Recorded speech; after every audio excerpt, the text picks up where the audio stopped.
All right. Well, good morning and good afternoon, wherever you may be.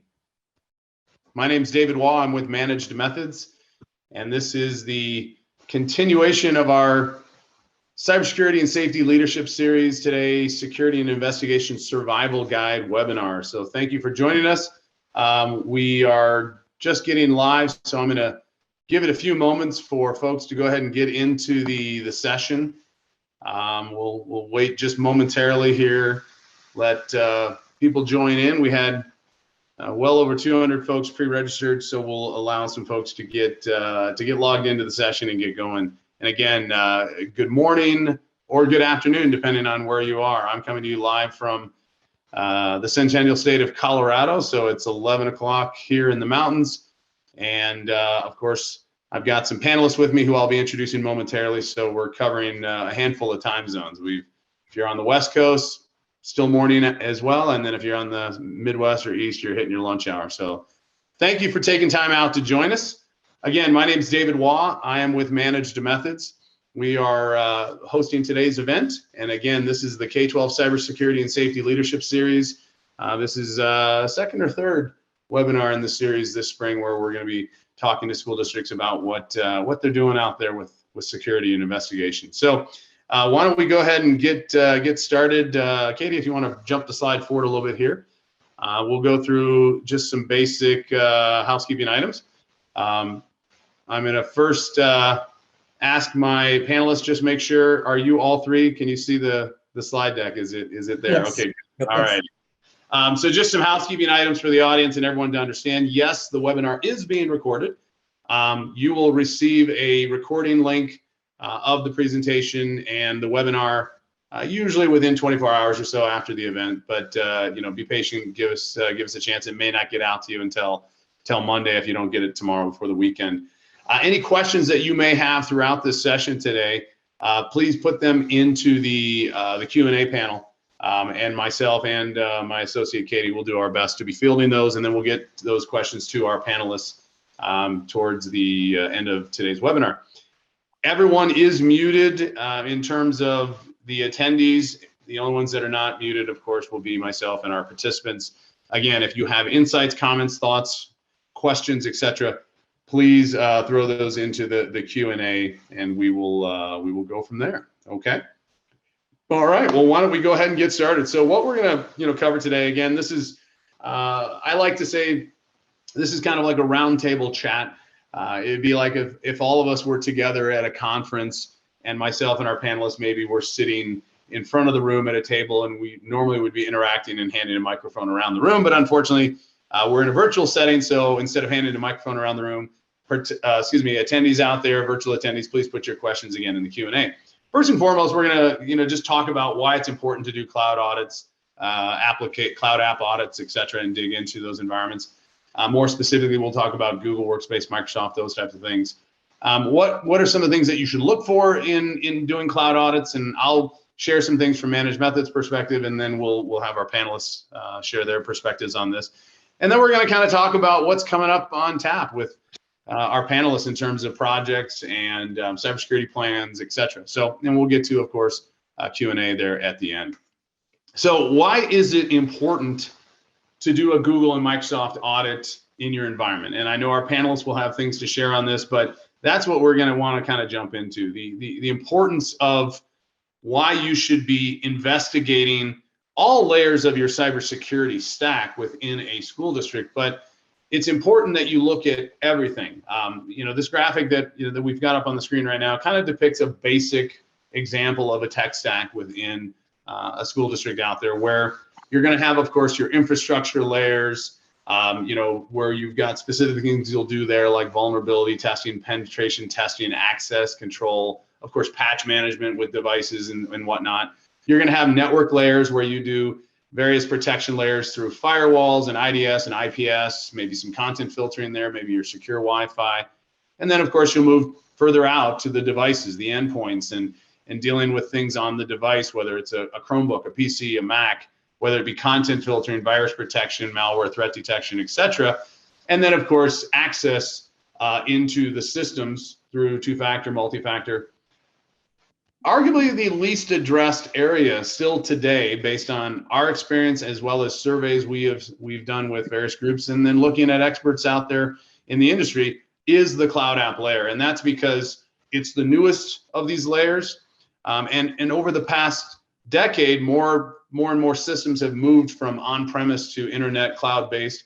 But especially in the past 3 years, there was an explosion of new systems coming online, new applications, et cetera, coming online in the cloud layer. And of course, your core email, file sharing, and collaboration tools, whether it be Google Workspace, Microsoft 365, are out there in the cloud layer. And especially Microsoft, more and more folks move to Microsoft 365 in the cloud in the last several years as a result of the pandemic. Now, feel free to chime in if anyone out there in the attendees world is still running in something legacy. As far as I know, I don't think there's any GroupWise or Lotus Notes still running around out there, but you never know. You never know. So let's dig into some of the other, what are some of the things that you want to do when you talk about specifically a cloud audit, and more specifically a cloud audit within, say, your Google Gmail or Google Drive, or maybe it's Microsoft Teams and OneDrive and OneNote and SharePoint or Microsoft email. You want to look at your domains for a handful of things consistently, because these are the areas that are consistently vulnerable. Google and Microsoft, talk about these areas. We, of course, at ManagedMethods are experts in this area.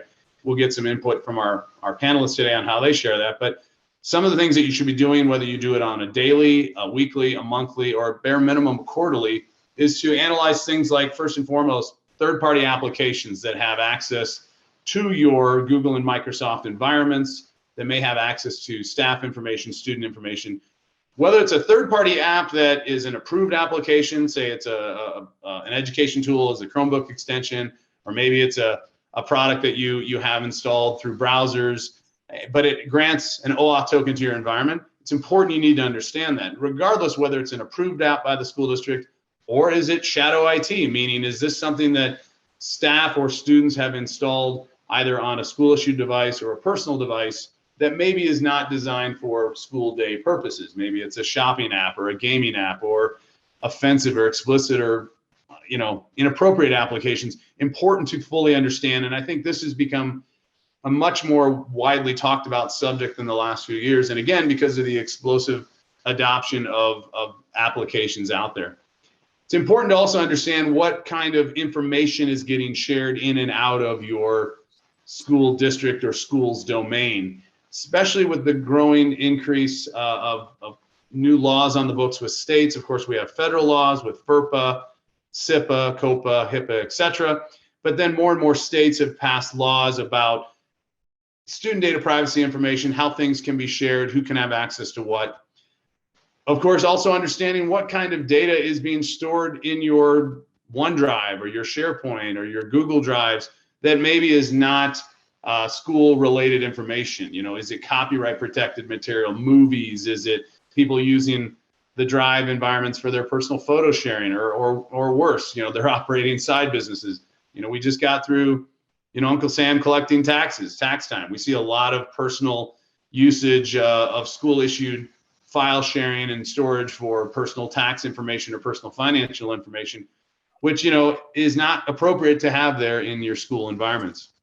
Of course, looking for things like compromised accounts, threats from the outside, phishing emails, you name it. These are all different types of things that you should be constantly looking at in terms of the who, what, when, where, and why when it comes to your Google Workspace and your Microsoft 365. Too many times we come into districts to do an audit and consult with them, and then for them to evaluate our technology, and they've relied too much on, well, isn't Google taking care of this for me? I pay for advanced Google licenses, so they're taking care of this. Or I'm paying for Microsoft A5 and we've got Defender, and so aren't these things being taken care of?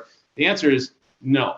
They are very good technologies, all the above I mentioned, and those vendors are going to support you in every way possible, but it's still up to you to make sure you're doing these. So what's important in this is that you identify the risks and where those gaps are. You create or modify current practices, and this is something that our panelists will start to share with us. So remember, it's not Google and Microsoft's responsibility. They have certainly great free tools, as well as they have great paid versions you can get. as well as, of course, there's vendors like us, ManagedMethods, and many other vendors out there that offer, really valuable technology to help you in this fight. But it's still up to you, the district technology leadership and your teams, to make sure that you're implementing audits and checks and have processes or tools or things in place that are going to constantly modify and take a look at this stuff. So with that said, let's move forward. Enough of hearing me talk. The importance is these three great individuals. So I'm super excited today to have some of our friends join us out there today. I'll go around and I'll briefly just introduce Bobbie and Andrew and James, but I'm going to allow them to more properly introduce themselves. So without further ado, Bobbie, I'm going to start with you because I know you are rip-raring and ready to go for this. Yeah, right. Hello, everyone. My name is Bobbie Tuggle. I am a technology director in Monroe County, West Virginia. We're a very rural county. We don't even have a stoplight where I live. We have about 1,600 students in our district, and I have a very small tech team. I rent a tech. I have a tech maybe twice a week, sometimes once a week, just depends on, where he's sent from his company. So, and I do have a really good secretary. So that's about the size of my school district. We have probably about 250 staff members, and I am a Google County. We are totally Chromebooks for our students, 1-to-1, K-12, and our teachers have Chromebooks. We do have some Windows devices, but the majority of my county is Chrome. Boy, did you just hear that big uproar of applause coming from West Virginia? They're go Mountaineers. We're rooting for you. Let me switch over. Thanks, Bobbie. Andrew, why don't you introduce yourself next? Yeah, so Andrew Claseman. I'm a network and security specialist for Marshalltown School District here in Iowa. We have about 900 employees and like around 5,200 students altogether. And that's all split between 6 elementaries, middle school, high school, intermediate school, and we also have a virtual academy here. That's only middle school to high school. Pretty much we are a Google shop as well, 1-to-1 for all our students. And yeah, that's pretty much Marshalltown in a nutshell. Well, thank you. And cheers for the Iowa folks out there. Now there's way too many out there. You got Hawkeyes, you got Northern Iowa, where my niece and nephew went. So I gotta give shouts to Iowa State too. So anyways, well, now let's head a little bit further north in the Midwest. James, why don't you chime in?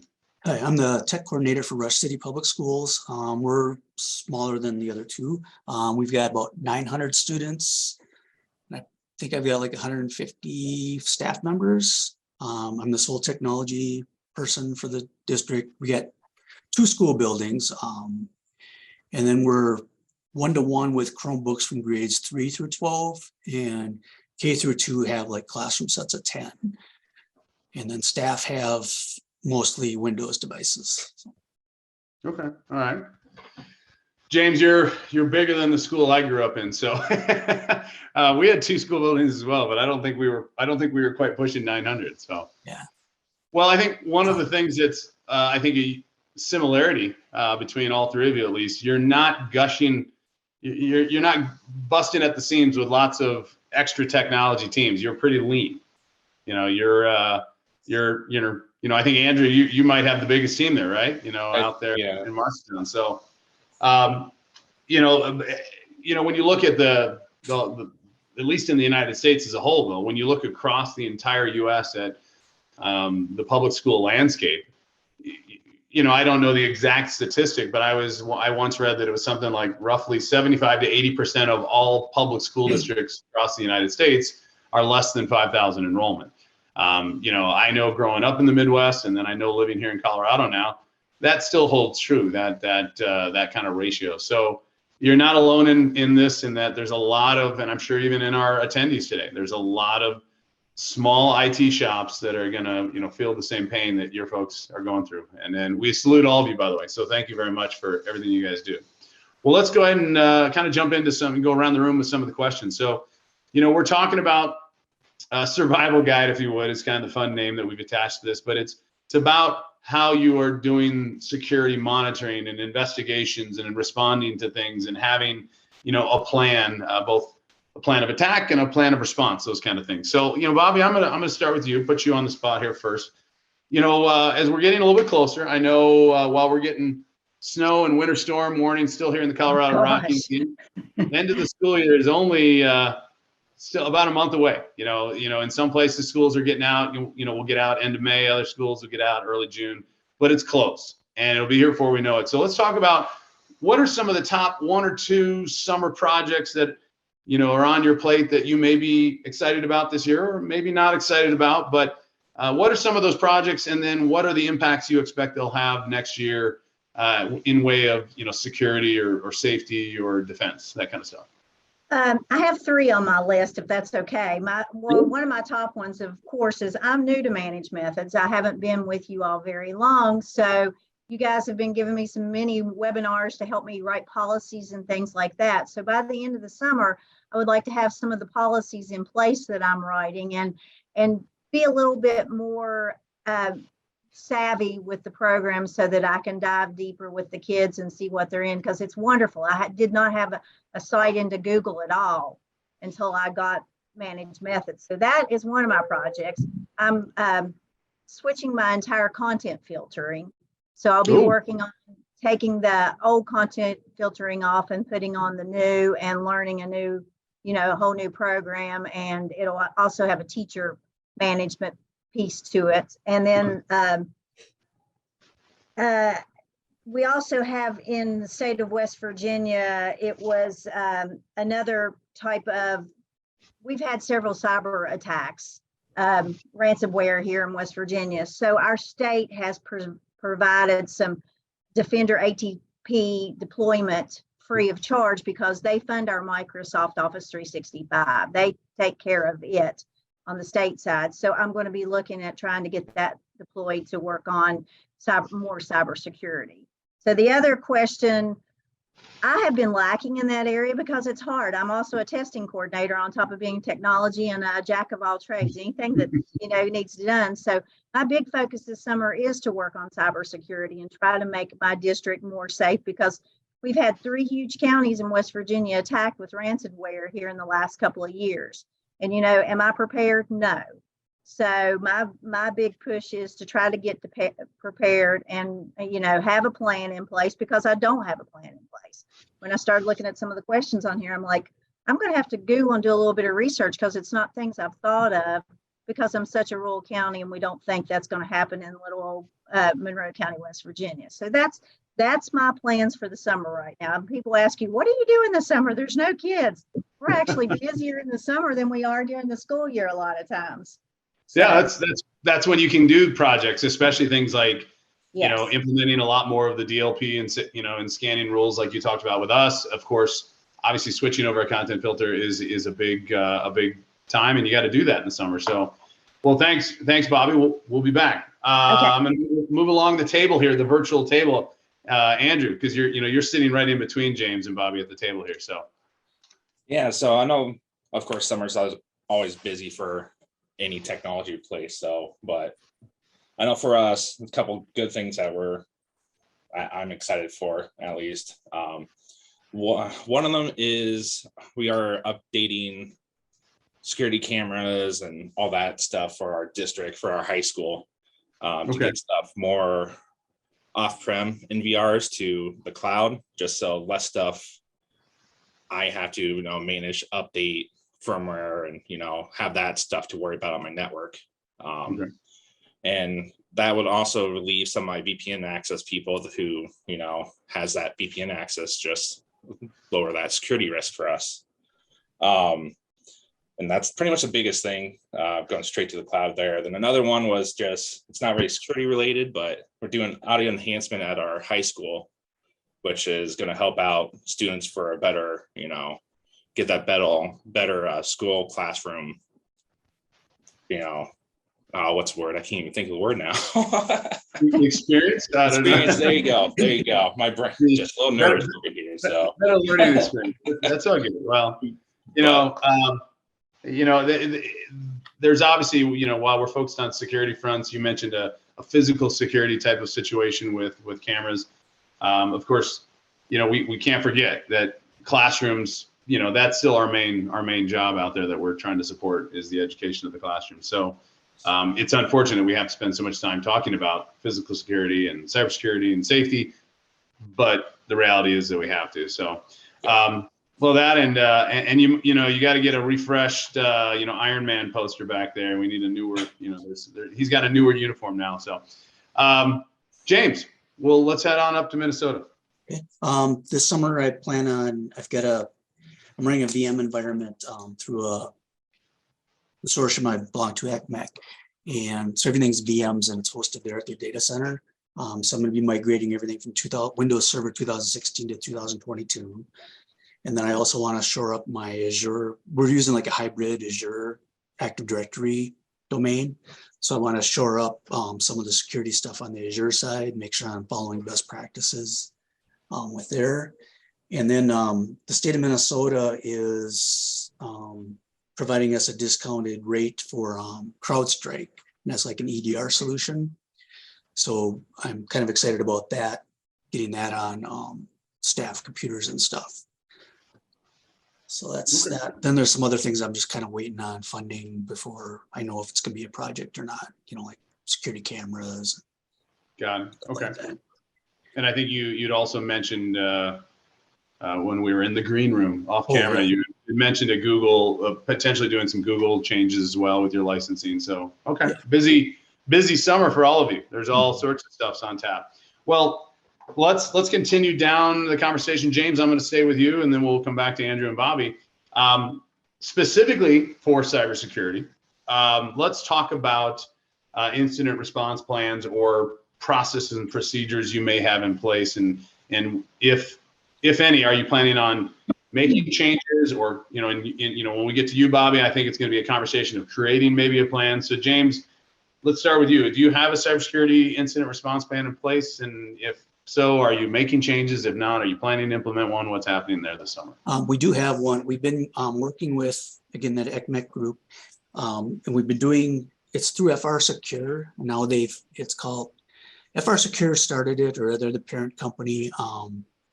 Then it was S2.org. Now I think they changed it to S2 School, just make it more schoolified than business. But we've been doing these risk assessments with them for like 5 years now. And, you know, they pointed out, you don't have a security policy, or you don't have these procedures and stuff. And they score you on all these different areas. Network security is just one small part. It's the physical security, it's your procedures, it's your policies. You know, you got to have that all documented. You not only have to have that stuff, you got to know you have it. Because some schools had things that they didn't even know they had, you know, as far as policies go. Who reads school board policies? You know, who's got time for that? So we've just been working on that. It's been 5 years now, and our score with that has got increased each year. But it's not something you just do once and you're done. You got to keep at it, and because you can't, there's not enough time to do all that. But I've just been trying to get, you know, a few procedures, working with other districts around the state, collaborating, so nobody's got to do it alone. We can kind of work together on that.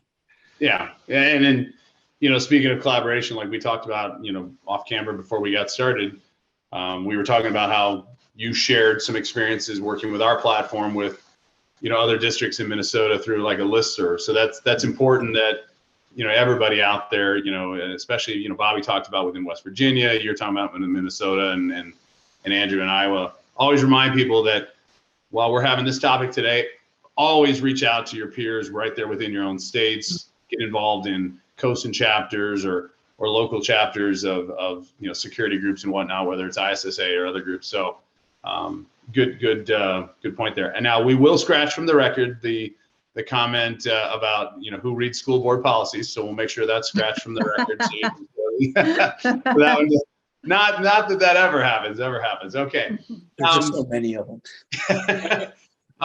Andrew, what's your take on school board policies? No, actually, what's your take on, so the cybersecurity incident response plans?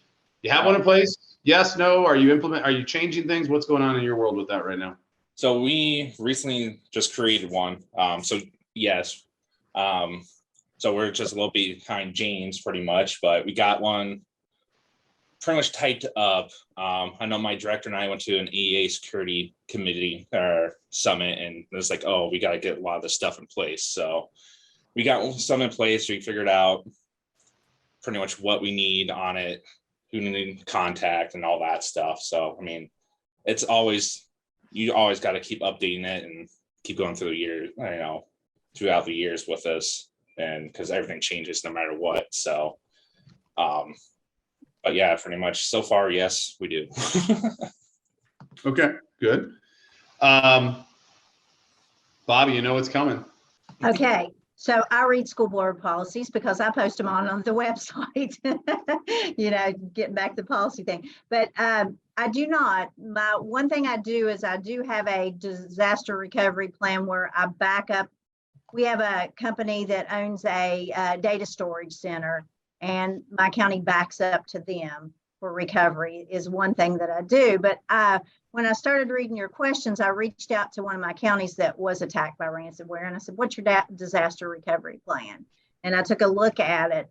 And basically, some of the steps were to diagnose the areas, just go ahead and pinpoint all your network closets and start saying, okay, this goes to what area, things like that, so you can break it down in case you have to isolate a solution. So I will plan to start working on a recovery plan, hopefully this summer, once I'm into this, because we're funded by, or we have to pay BRIM. I don't know if that's a national thing or just the state of West Virginia, and they base your rates based on, your cybersecurity plan, your disaster recovery, things like that. So that will help my county if I create that. So I will work, thanks to you all, I will work on a policy for that and the nice thing is technology directors get to meet twice a year.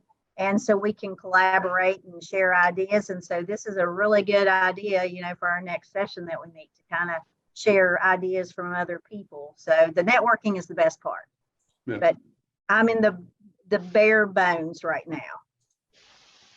Well, it's better to be in the bare bones than not at all. I mean, you're getting started on it. So, Yes.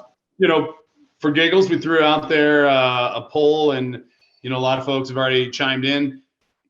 Very interesting response in that we asked, do you have a security response plan in place? Yes or no? Just for fun, I threw in there, what is a response plan? So one of you out there has a good sense of humor, and you said, no, what is a response plan? But unless you're serious and you can ask me, we'll help you out on that. But it's very evenly split right now. We're looking at 51-47, yes and no. So again, you're not alone in that. Bobby, you're saying you're just getting started, bare bones. Some folks, it looks like, are not even bare bones yet. So let's keep going along on this now. So what recommendations do you have? And I'll start with you, Bobby, and then we'll come to Andrew and James. What recommendations do you have for other districts for things that they should either include in their cybersecurity incident response plans, or, if you're brand new, like in your case, Bobby, looking into it, what did you do to go about getting started on this? Obviously, you mentioned a couple things like, peers, there in West Virginia, ManagedMethods being one of them. So, share with the groups out there, maybe especially for those folks that are in that 45% that are saying, no, they don't have something in place. Where did you start, and where are you, what are some recommendations you have in terms of getting started in this? I use my best friend, Google. I started Googling some ideas to see when I can't fix something, I Google it, and it usually works, right? So in technology, Bobby, you're not using Chat GPT or Bard? Come on, that's no.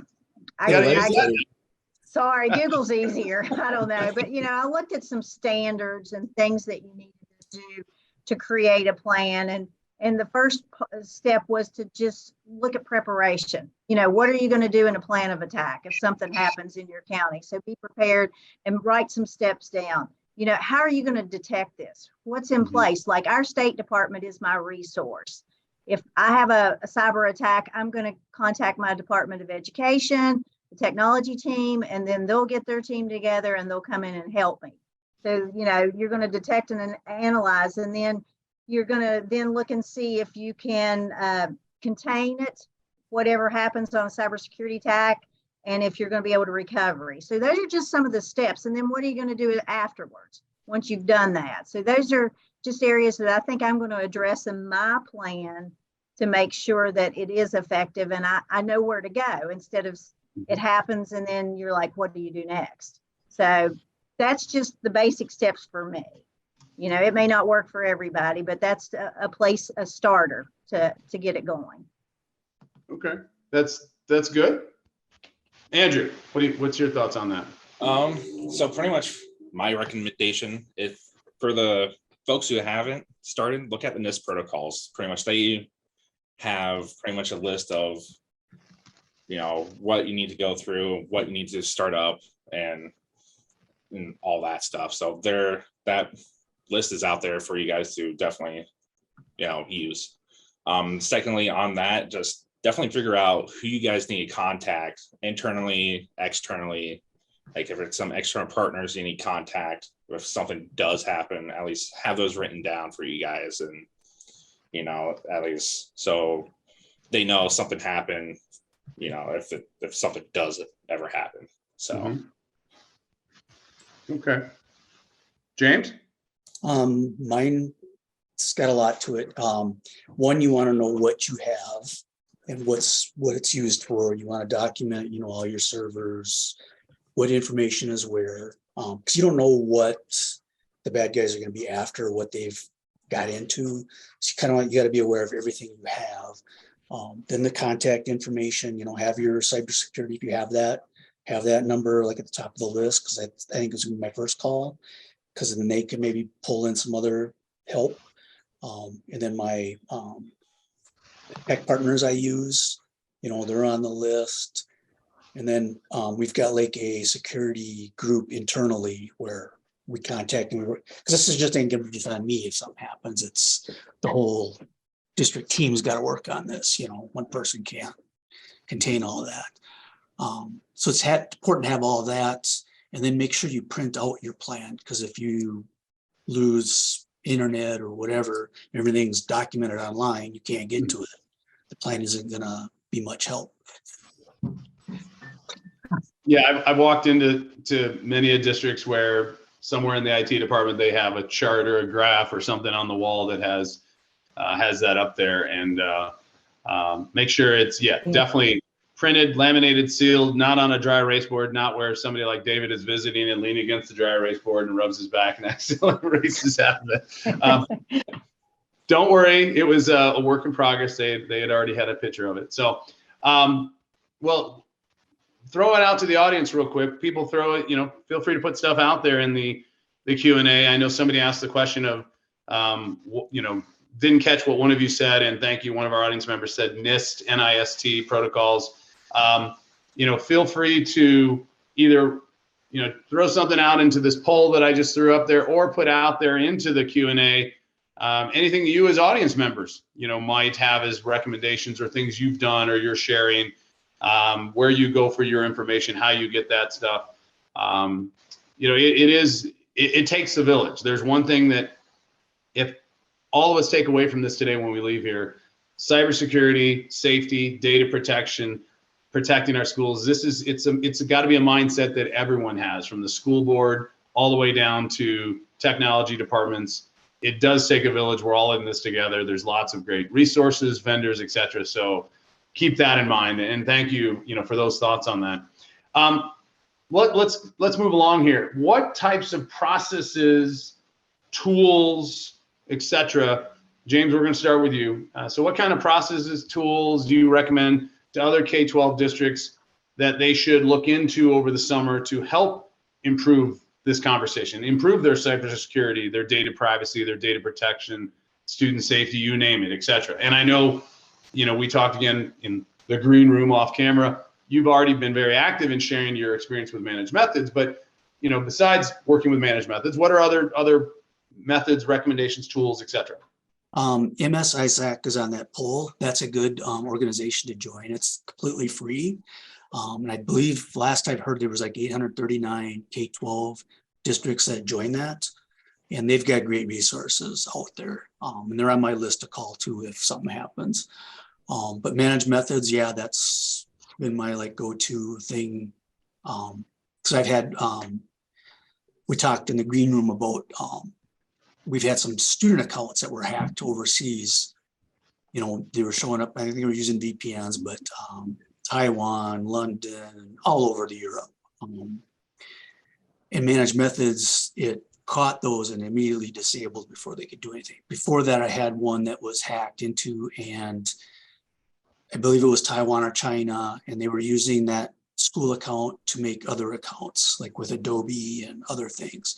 So it's important to kind of watch, don't forget the student account part of that. And then I've used GAM for years. That's got its place too. It's a free tool.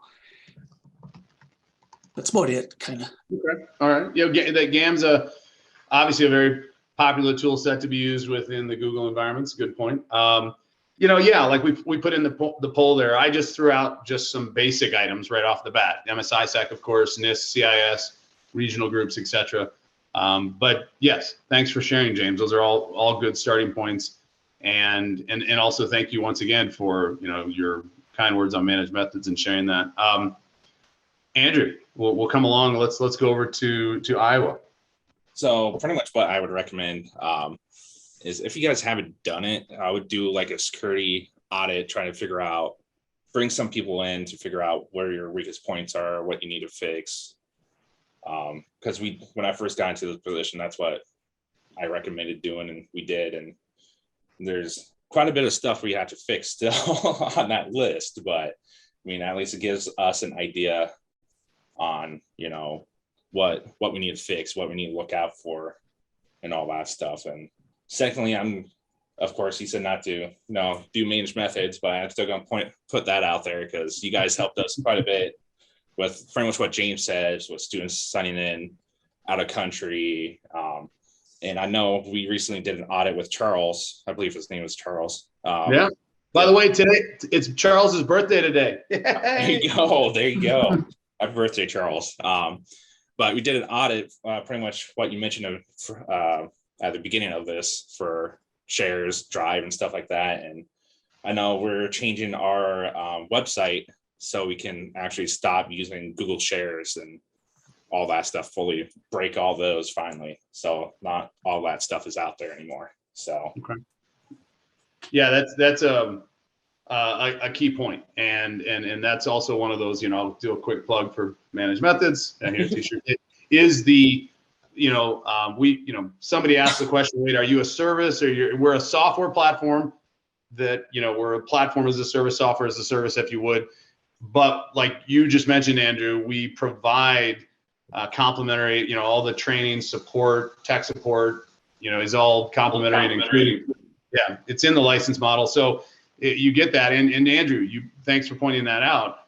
We offer up, audits and helping you, whether it be build policy or whether it just walk you through one of these various audits we're talking about. And so you made a good point, and that's the file sharing aspect, and kind of also what James talked about, looking at access control, who's got what.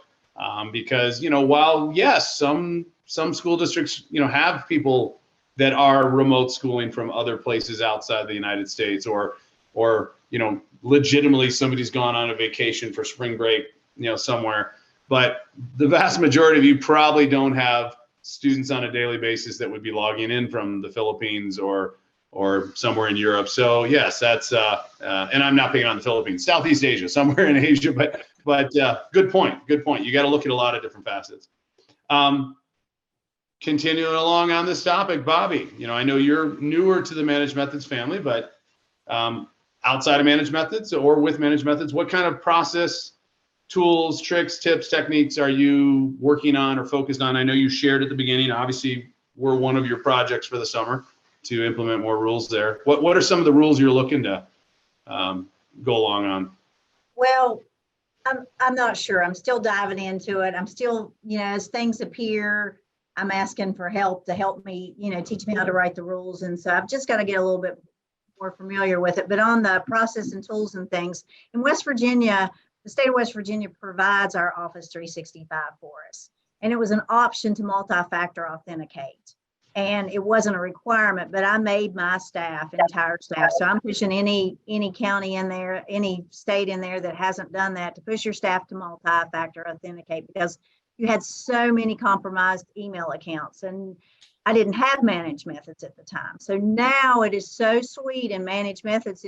If somebody sends out this phishing email, I can pull that subject line in ManagedMethods, put it in there, and search everybody's email box and take it out before most of them have even had time to read it. So that is a wonderful tool in place. So if you do have multi-factor authentication, or if you do have email phishing attacks in your county, in your district, then that is an awesome tool to use in there. Then, of course, I mentioned earlier looking at the Defender ATP deployment. That's free, and it can give you alerts on cyber attacks and things like that. So those are some of the things that I would recommend as far as my knowledge and background to maybe implement this summer. Good. Well, thank you on that. Lots of good advice, lots of good sharing. One of the things I'm excited about, I'm not sure if Bobby, Andrew, James, you're seeing all the chat going through there. Great active audience today. Thank you. There's a lot of good communication going around. I see a lot of our customers in the audience, as well as other folks that I'm, welcome. Maybe I'm new to you, but some good things that are being mentioned in the audience. The K-12 6. Doug's team, these are good friends of ours. We're partners and sponsors with the K-12 6. Great organization. If you're not familiar with them, it's the K-12 Security Information Exchange. They're a nonprofit that provides great resources. You can go out and look at the K-12 Cybersecurity Incident Map. Some of you may be familiar with that as well. But there's a great resource. Of course, it's being shared.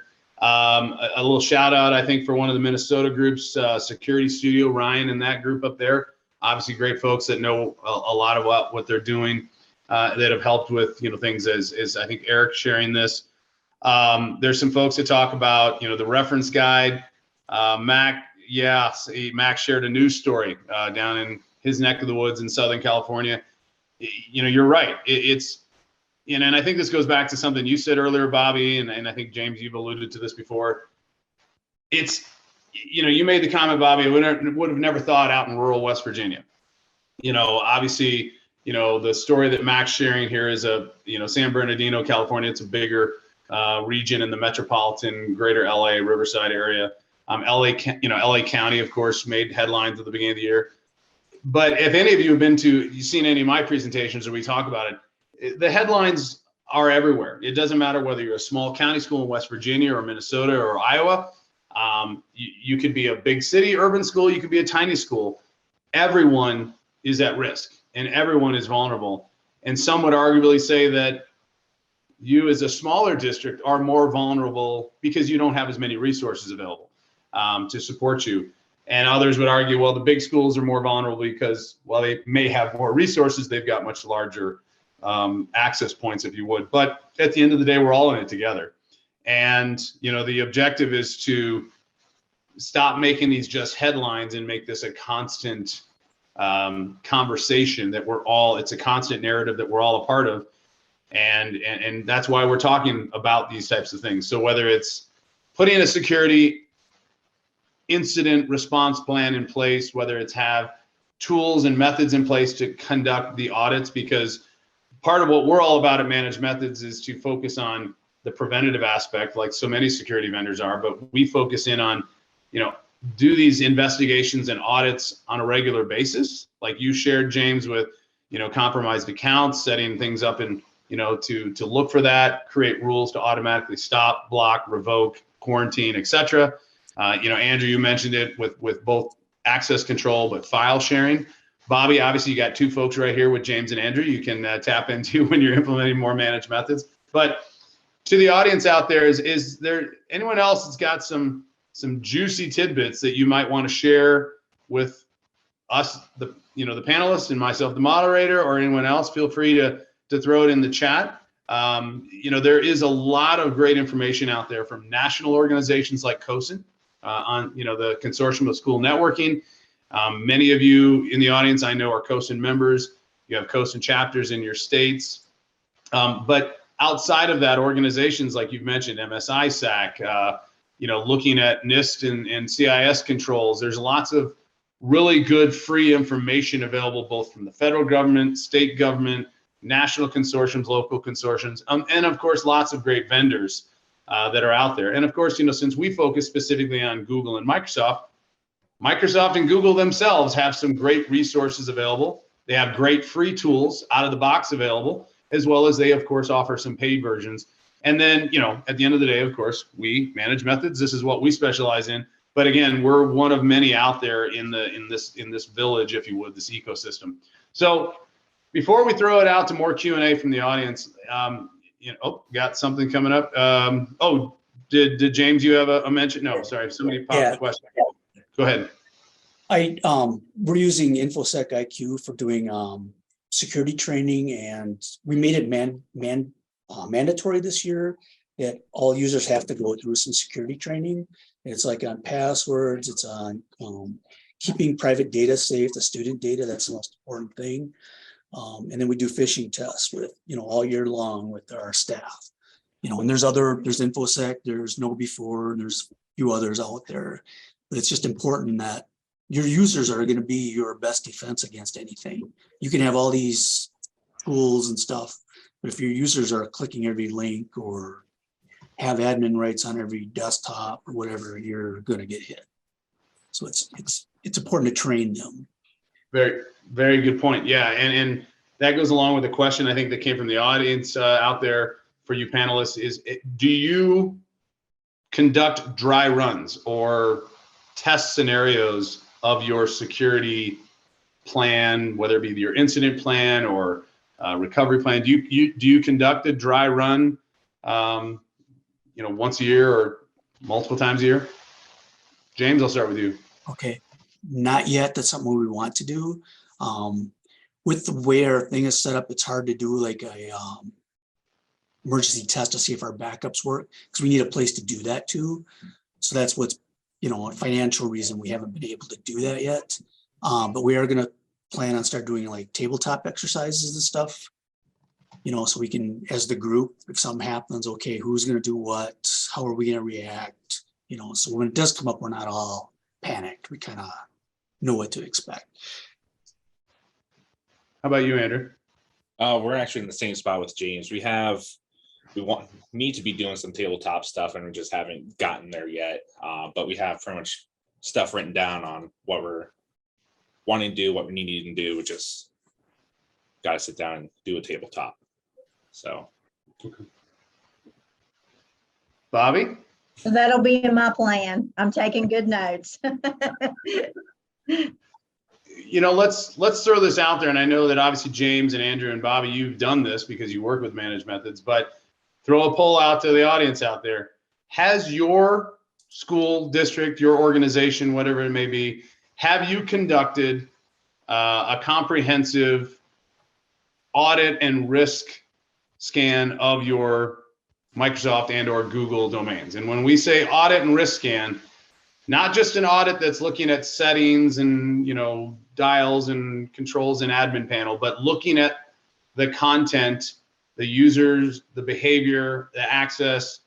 We're talking about looking at what's in email and file shares, what's sitting out there that might be inappropriate content or non-school related, looking at file shares, as Andrew talked about, who's sharing what to the outside and sharing what from the outside in, looking at third-party apps. So as you're responding to the poll, think about it, not just a maybe traditional audit that a lot of consulting firms offer up where they come in and they look at your settings, and that's all important. But we're talking about, have you actually looked inside the box? Have you looked at what is actually in here and the behavior of not only the teachers and staff and students, but what's going on? Do we have lots of third-party apps that are installed that we didn't know about and that have risky and maybe little overreaching permissions? Are we dealing with a lot of stuff that's being freely shared to the outside that contains personally identifiable information, student privacy information? So that's what we're really kind of bearing down on. And I know that Bobby, you've now experienced this. James, you're very well versed in it. Andrew, prior to ManagedMethods, James, Andrew, Bobby, had you really dove in that deep yet? Or was it something that? Absolutely not. Okay. Not at all. Can I just give a quick plug?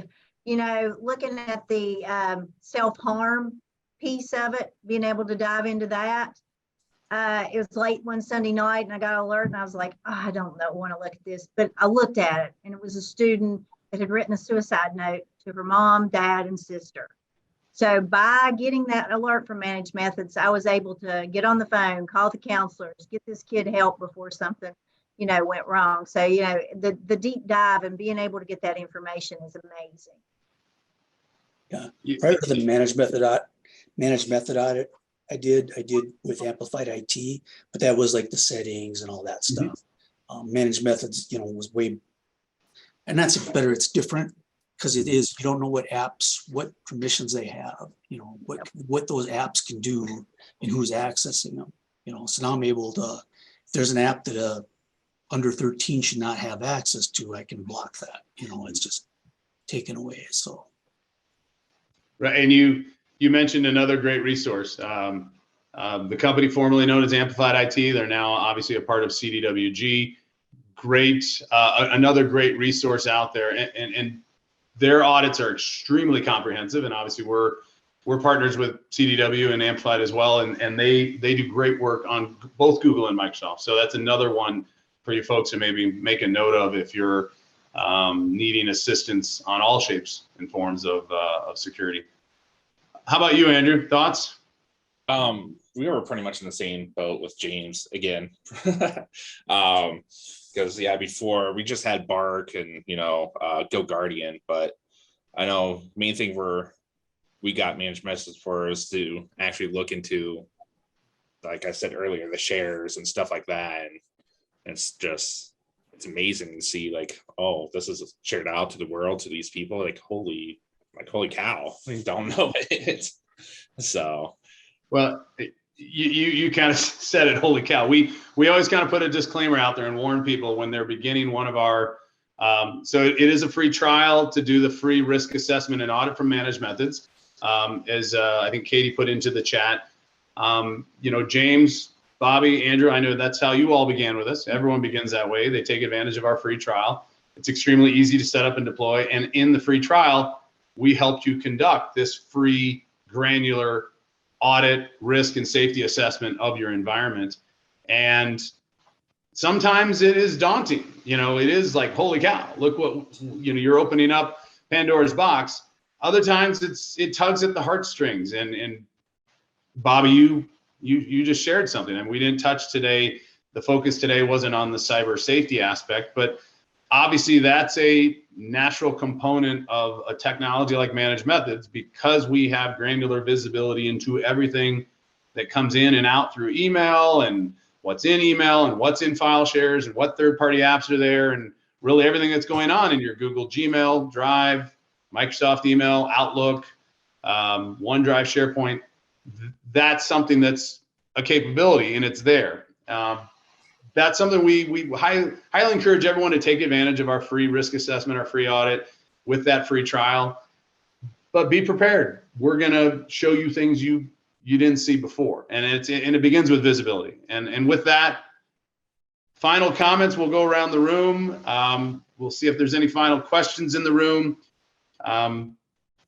Bobby, I'm gonna go ladies first to finish up. Any final thoughts? I figured you'd do that. Just, you know, as your school system, just be prepared. Protect these kids, protect the safety of your environment, and you know, just do what it takes to make it effective. And if you don't have a plan like me, that's something you need to work on, because I definitely do. But if you haven't used ManagedMethods, and they didn't tell me to say this, it is awesome. It is, I can see so much and realize what I need to work on as my security part. So do the free trial if you get the opportunity. And thank you for letting me be on here. I'm a greenhorn, but I appreciate it. Well, everybody starts somewhere as the beginning. I mean, you know, I'm a greenhorn talk show host, so thanks for letting me do it, Bobby. Andrew? I gotta say thank you for letting me be on here too. And I just thought of this. as well as another tool to use. So there's a site called Have I Been Pawned?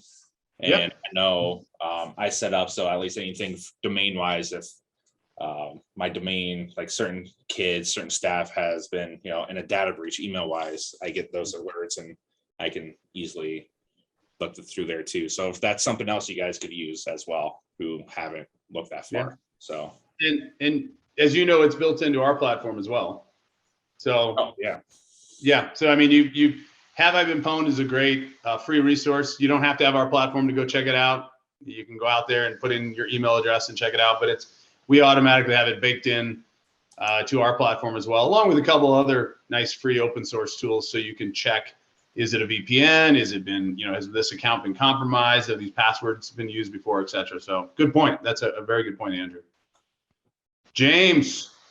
Well, with ManagedMethods, I just want to tell everyone, that it's not just, you don't just go in there once and you're done, and ManagedMethods doesn't reach back out. They do, and they do follow-up audits and help you make these rules and stuff, because everything changes so quick. You got to you do have to review things. You can have the best products in the world, but if you're not reviewing it, knowing what's going on without you knowing. So. Yeah, I mean, it's a never-ending cycle. I mean, I think Mac, thank you. You've been putting some great comments in there. A shout out to our friend out there, Mac Patel, out in SoCal, who's also another customer, who's worked with us for a long time and knows our platform. And he made a good point. Attacks don't just come external. Statistics have shown that the vast majority of data loss, data leak situations are just that. They're a leak from the inside out, and in many cases they're inadvertent. They're not intentional. It's just people overshare, or they accidentally share. Or just this morning, I got an email from another business partner that we work with at one of our resellers, but they sent it to the wrong David, and the email was a contract. We resolved it real quickly, but there was an example of this person typed in David and it was another David, but the email auto-populated and that document came to me and it was a file share directly into OneDrive. So these are things that are going to happen. So, Mac, great point. And I think Bobby and Andrew and James, you've alluded to that as well. You need to look from the inside out and protect from the outside in. Andrew, James, Bobby, thank you so much. Love you guys. It's been great. A lot of fun today, and appreciate all the insights. Of course, we appreciate your partnership with ManagedMethods in your school districts. Thank you to everybody in the audience. Again, you will be receiving a recording of this webinar with the presentation within the next 24 hours or so. But give us a chance. Zoom sometimes maybe doesn't get it out as quickly as possible. We might not get it out to you till Monday. Of course, if you'd like to ever reach out to any one of our panelists, they shared their information at the beginning of what school districts are with. And if you got insights you want to share with them, please do so. And we encourage everyone, sign up for that free trial.